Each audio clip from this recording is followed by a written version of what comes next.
पासेर खाना खान पाइयो है हेर्नु खाना खाँदै हुनुहुन्छ आउन पासेर खाना खान पाइयो नि दिदी मिठो छ खोइ त अन्त भातमा त के नै खाँदैन मेरो उसो जानी नमस्कार नारायण मामा आउन पासेर खाना खान पायौँ हामीले मम्मी यहाँ हेर्नु त यहाँ हेर्नु न इधर इधर साथीहरू म बसेर खान्छु अब भात खान्ला म त आउनु पासेन साथी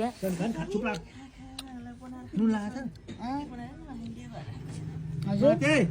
भिडियो गर्दै खान लाग्यो मेरो छ नि होइन तपाईँ खाएन मिठो छ अरे मिठो छ है मिठो छ भन्नु न मिठो छ नखा मान्छेले मिठो छ भन्नुपर्छ हेर्नु है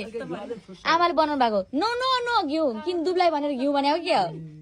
साथीहरू म दुब्लाई भनेर घिउ हेर्नु त यस्तो मामा घर आएपछि यति सुविधा हुन्छ देख्नु भयो नि दुब्लाई भनेर घिउ होला म त घिउ मन पर्दैन घिउ खाने भए त मोटाउँथ्यो होला नि बुवा म उता दिदीहरू मम्मी आई अन्त तँ पनि खाइहाल ल ल ल बस्नु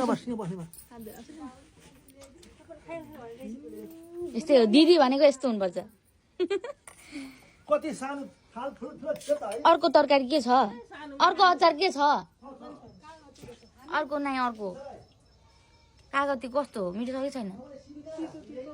तितो तितो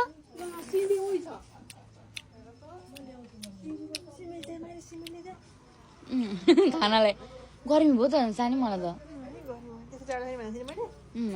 अङ्कललाई कल गर्न आइसन बस्छु सानी भन्दा ल भनिदिन्छु ल